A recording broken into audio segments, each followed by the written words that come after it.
Hello दोस्तों, जैसा कि आपको थंबनेल में पता चल रहा है कि एक सीरीज मैं शुरू कर रहा हूं जिसका नाम है संज्ञा से अव्यय तक।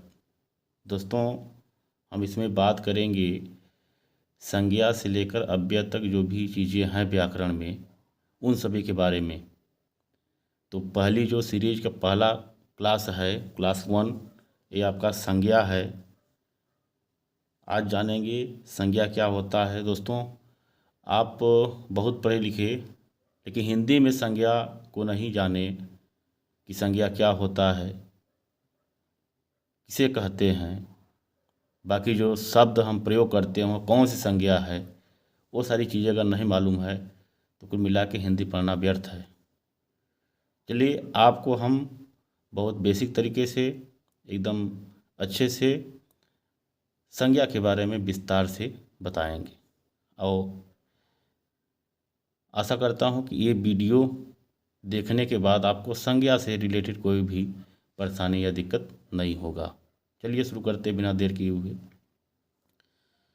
देखिए, यहाँ पे है संज्ञा, को अंग्रेजी में नाउन बोलते हैं।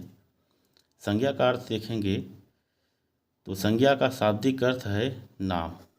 दोस्तों, दुनिया में कोई भी चीज़ें हैं, अगर उसका कुछ नाम है तो संज्ञा है। आप समझ सकते हो कि कोई भी वस्तु है, चाहे सड़क हो, मिट्टी हो, यानी किसका जिसका कुछ भी नाम हो वो संज्ञा है। तो संज्ञा का शाब्दिक अर्थ है नाम। परिभाषा की बात करें तो किसी प्राणी, वस्तु, स्थान, भाव आदि का नाम ही उसकी संज्ञा कही जाती है। ठीक है, बचपन से पढ़ाया गया कि किसी व्यक्ति, वस्तु, स्थान या भाव के नाम को संज्ञा कहते हैं। वही चीज़ें यहाँ भी है। तो किसी प्राणी, वस्तु, स्थान, भाव आदि का नाम ही उसकी संज्ञा कही जाती है। एक और अर्थ द्वारा इसको समझेंगे। संज्ञा उस विकारी शब्द को कहते हैं जिससे किसी विशेष वस्तु, भाव और जीव के नाम का बोध हो। ठीक है, किसी विशेष वस्तु, भाव और जीव के नाम का बोध हो। दोस्तों, संज्ञा के 5 भेद वैसे होते हैं, लेकिन उनके भेदों के संबंध में कुछ न कुछ दिक्कतें जो भी व्याकरणाचार्य थे उनमें देखने को मिलती हैं। देखिए, संज्ञा के भेदों के संबंध में सभी व्याकरणाचार्य एक मत नहीं हैं, पर अधिकतर व्याकरण संज्ञा के 5 भेद जो है मानते हैं। कितने भेद मानते हैं? 5 भेद। संज्ञा के 5 भेद मानते हैं। पहला है व्यक्तिवाचक संज्ञा, दूसरा है जातिवाचक संज्ञा, तीसरा है भाववाचक संज्ञा और चौथा है समूहवाचक संज्ञा और लास्ट में है आपका पदार्थवाचक या द्रव्यवाचक संज्ञा। दोस्तों, हम बात करेंगे इन सभी जो संज्ञाएं के प्रकार हैं, संज्ञाओं के प्रकार हैं, उन सभी प्रकारों पर हम विधिवत जो है चर्चा करेंगे। तो संज्ञा के प्रकार विस्तार से जानेंगे। पहला व्यक्तिवाचक संज्ञा।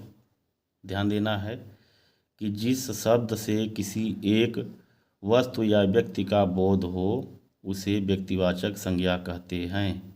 यानी ऐसा ऐसा संज्ञा शब्द जिसे किसी एक प्राणी या किसी एक वस्तु, मतलब उसे एक ही है, दूसरा उसके जैसा कोई नहीं है।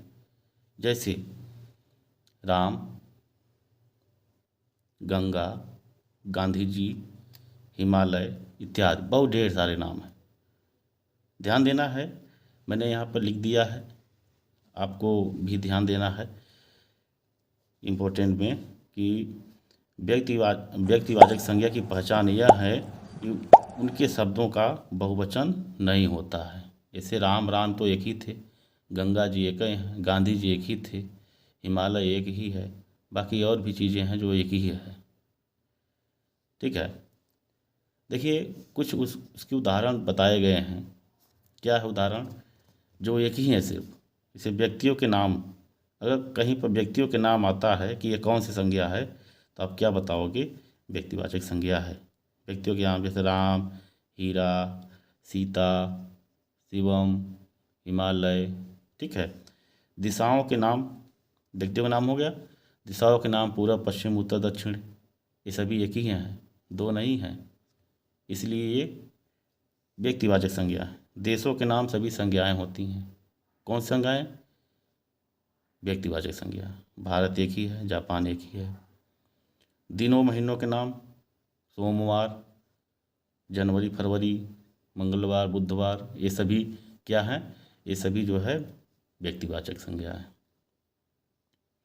त्योहारों के नाम, त्योहारों के नाम जैसे होली, रक्षाबंधन, दीपावली, ये सभी अगर नाम आते हैं किसी भी कंपैरेटिव एग्ज़ाम में,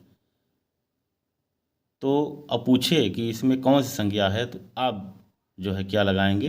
व्यक्तिवाचक संज्ञा है। नगरों के नाम, राज्यों के नाम, वाराणसी, दिल्ली, यूपी, एमपी, ये सभी जो है व्यक्तिवाचक संज्ञाएं हैं। समुद्रों के नाम, पर्वतों के नाम, ये सभी जो है व्यक्तिवाचक संज्ञा क्या है। जैसे हिमालय, अरावली पर्वत, प्रशांत महासागर, काला सागर, हिंद महासागर, ये सभी एक ही हैं। दोस्तों, अब दूसरा जो प्रकार है जातिवाचक संज्ञा।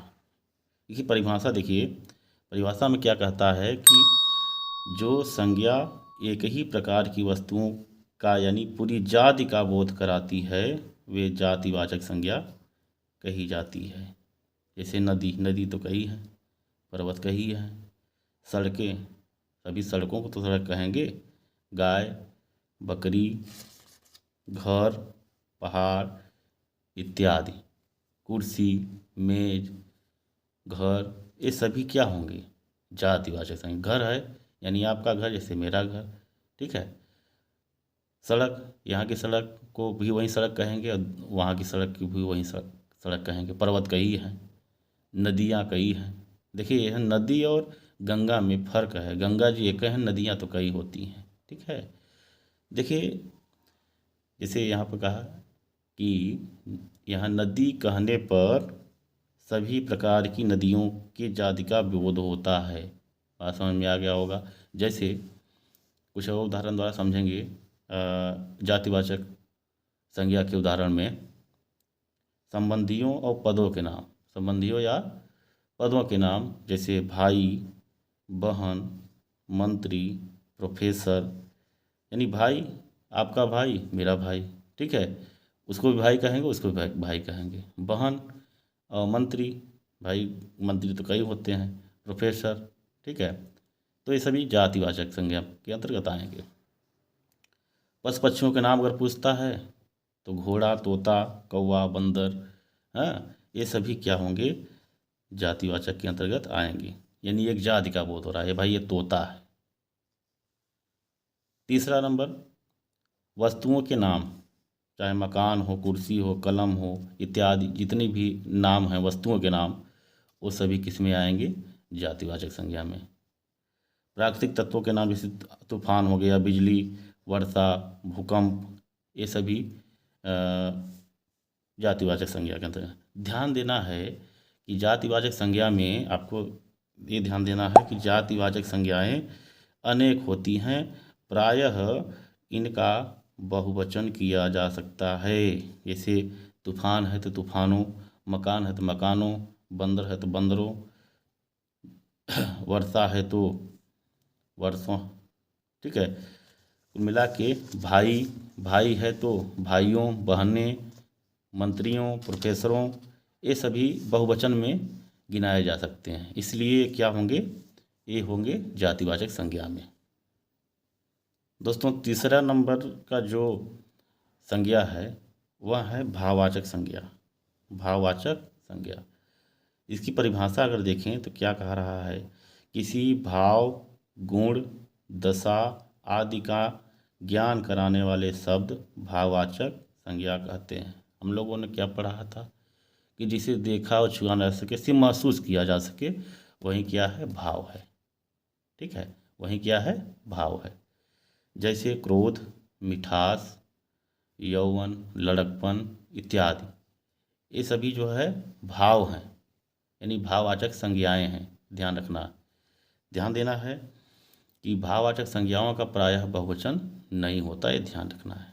भाववाचक संज्ञाओं का प्रायः बहुवचन जो है नहीं होता है। कुछ उदाहरण देना है, मतलब ध्यान दें, उदाहरण कुछ और है, इम्पोर्टेंट करके इसको देखिएगा कि भाववाचक संज्ञाओं का निर्माण, ध्यान दीजिएगा, भाववाचक संज्ञाओं का निर्माण जातिवाचक संज्ञा, विशेषण, क्रिया, सर्वनाम और अव्यय में प्रत्यय लगाकर बनता है या होता है।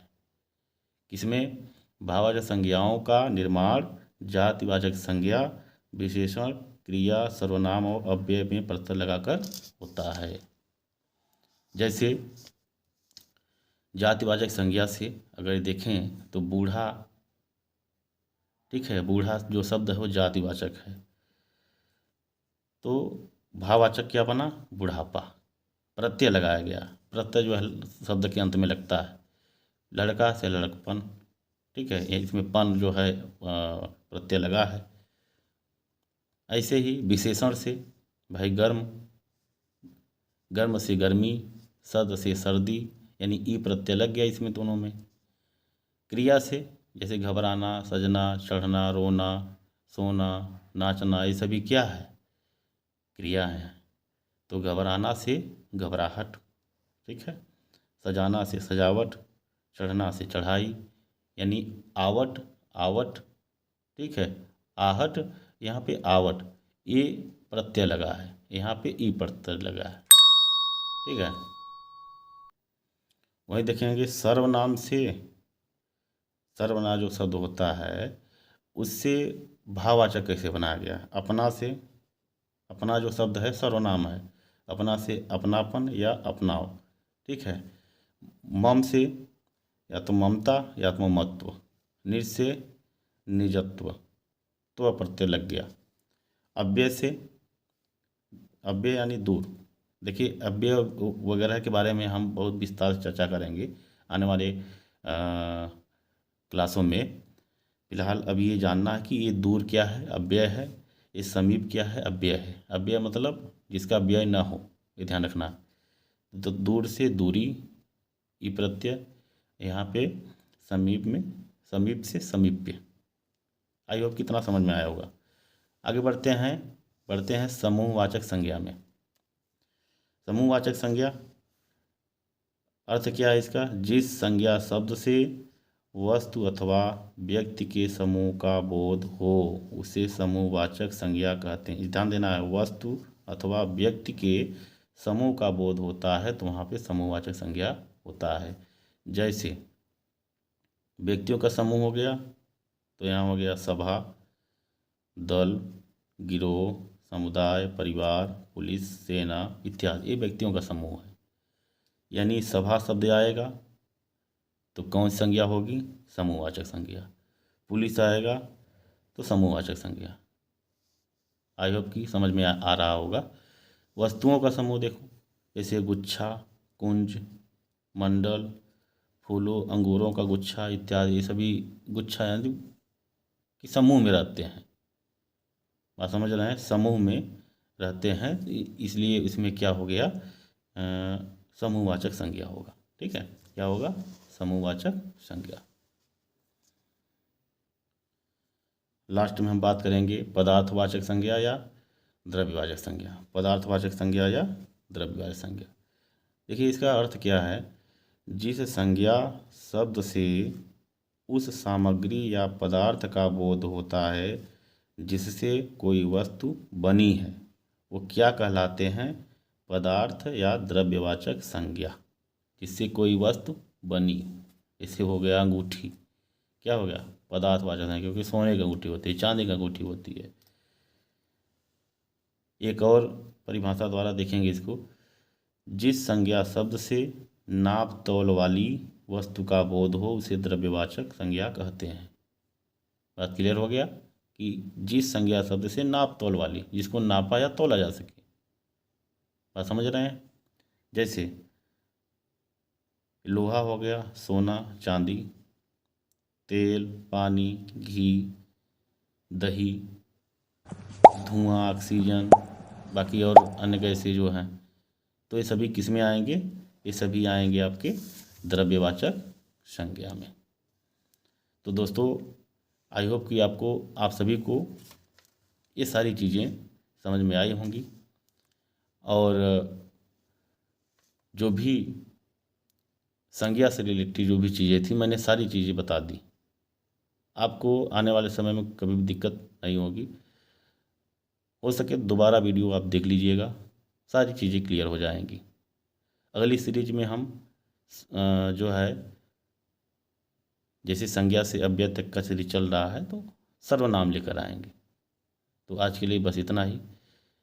आप हमसे जुड़े रहें, इसलिए इस वीडियो को लाइक करें, सब्सक्राइब करें, इस चैनल को सब्सक्राइब करें, शेयर करें लोगों में, और बताएं कि अगर आपको अपना व्याकरण का ज्ञान बढ़ाना है तो इस चैनल से जुड़िए, आर के मौर्य भाई हिंदी चैनल से। धन्यवाद। जय हिंद।